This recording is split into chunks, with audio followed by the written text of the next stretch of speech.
RuBru means face-to-face in the Urdu language. If you are a Muslim, the RuBru-ftf series can help you find your bearings on where Muslims stand today in relation to their recent past. All viewers may find many of the misconceptions floating around, corrected by the information the RuBru-ftf series supplies. DMSR stands for Do Muslims Still Regress? West's journey to enlightenment is frequently discussed in relation to Muslims' recent past and present. Therefore, it needs to be revisited in relation to our basic theme. DMSR 4.1 introduces West's struggle to break free from the clutches of the Church.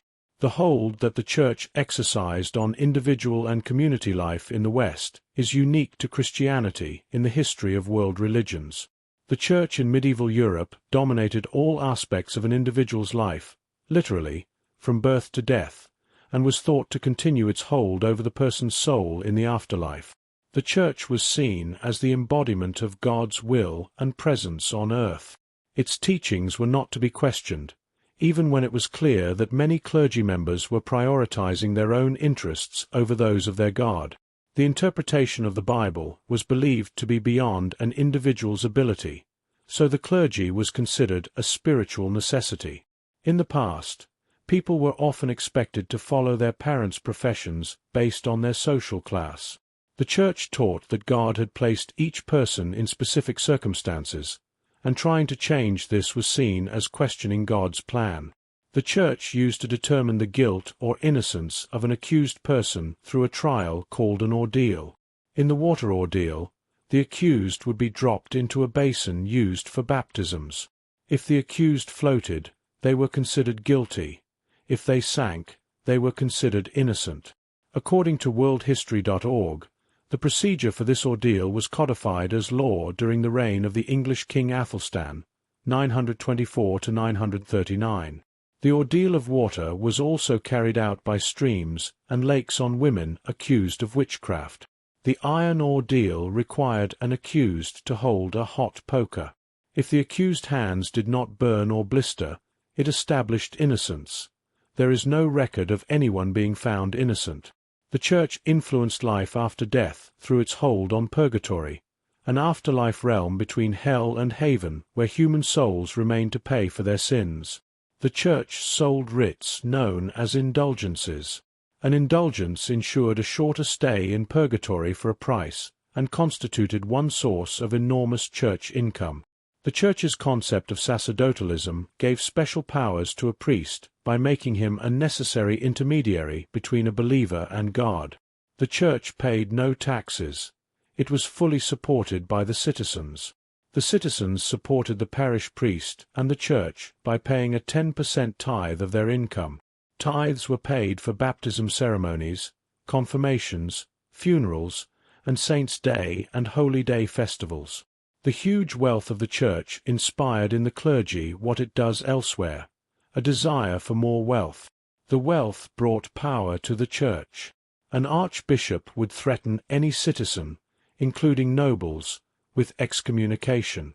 Through an excommunication, anyone was exiled from the Church and so from the grace of God, for any reason. Excommunication was tried on kings and Martin Luther, who famously criticized in 1517 the sale of indulgences as a ploy for material gains with no biblical authority. Martin Luther also opposed the Church's teachings on many other issues. In medieval Europe, the teachings of the Church were a certainty. There was no room for doubt or questions. The Black Death pandemic of 1347–52 dealt a dramatic blow to the power of the Church through doubts it created in people's minds about the power of clergy, who could do nothing to stop people from dying and the plague from spreading. The rampant corruption of the Church generated attempts at reforms, such as John Wycliffe, 1330–1384, and Jan Hus, 1369–1415, and religious sects, condemned as heresies by the Church, such as the Bogomils and Cathars, among many others. However, the Church retained its power and exercised enormous influence over daily lives, from peasants in the field to the king on his throne.